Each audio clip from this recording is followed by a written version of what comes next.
बिस्तक आपके लिए लाया है प्रीमियम मेंबरशिप प्रोग्राम, जहां आपको मिलेंगे कई सारे फायदे, जिनमें मार्केट न्यूज़लेटर, लाइव चैट पर आपके सवालों के सबसे पहले जवाब, मार्केट आउटलुक, वीकेंड पर मार्केट स्कैन, एंकर्स के साथ चैट और भी बहुत कुछ। इस प्रीमियम सब्सक्रिप्शन में 3 तरह के प्लान्स हैं, सिल्वर, गोल्ड और प्लैटिनम, जिनकी शुरुआत मात्र 159 रुपए महीने से होती है। इससे जुड़ना भी बेहद आसान है। बिस्तक के YouTube चैनल पर जाएं, ज्वाइन बटन पर क्लिक करें और अपना प्लान सिलेक्ट करें। बस बन गए आप हमारे प्रीमियम मेंबर।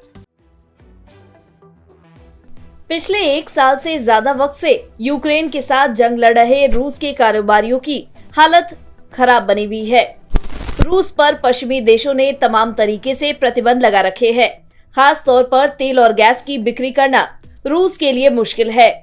यूरोप ने रूस से तेल और गैस लेना बंद कर दिया है। इसके साथ ही दूसरे प्रतिबंधों के चलते रूसी कारोबारियों के लिए कामकाज करना टेढ़ी खीर साबित हो रहा है। ऐसे वक्त में अब रूसी बिजनेसमैन को पैसा कमाने के लिए भारत का बाजार नजर आ रहा है।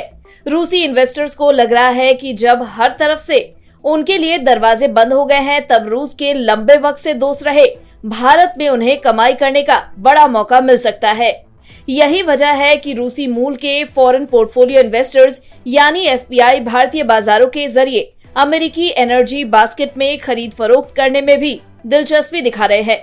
दरअसल ये कारोबारी प्रतिबंधों के चलते सीधे अमेरिकी एनर्जी कारोबार में सीधे ट्रेड नहीं कर पा रहे हैं और इस वजह से ये इंडियन मार्केट्स का रूट तलाश रहे हैं। अगले सोमवार से एनएसई पर एनवाईमेक्स, डब्ल्यूटीआई, क्रूड ऑयल और नेचुरल गैस डेरिवेटिव्स कॉन्ट्रैक्ट्स में ट्रेडिंग शुरू हो रही है। ये दुनिया के सबसे ज्यादा ट्रेड होने वाले कमोडिटी डेरिवेटिव्स कॉन्ट्रैक्ट्स में से हैं। आमतौर पर इन डेरिवेटिव्स इंस्ट्रूमेंट्स तक रूसी इन्वेस्टर्स की सीधी पहुंच नहीं होती है।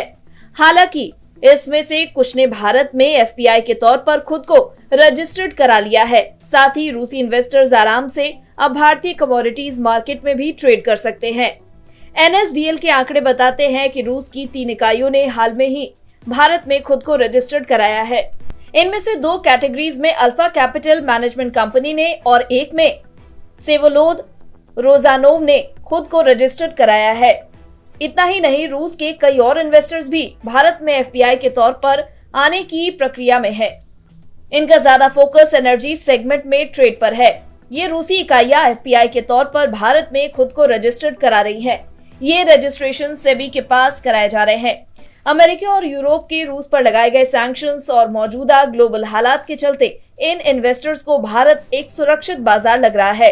रूस के इन्वेस्टर्स को भी भारत में वही बेनिफिट मिलेंगे जो मॉरिशस और सिंगापुर के एफपीआई को मिलते हैं।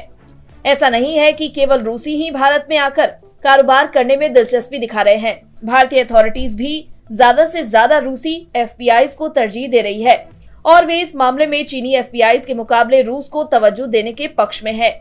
देश में अभी 15 चीनी इकाइयां एफपीआई के तौर पर भारत में रजिस्टर्ड है। ऐसे में ये साफ है कि रूस के इन्वेस्टर्स की जहां भारत में ट्रेड में दिलचस्पी बढ़ रही है, वहीं भारत भी इन्हें बढ़ावा देना चाहता है और ये दोनों ही देशों के लिए एक विन विन सिचुएशन मानी जा रही है।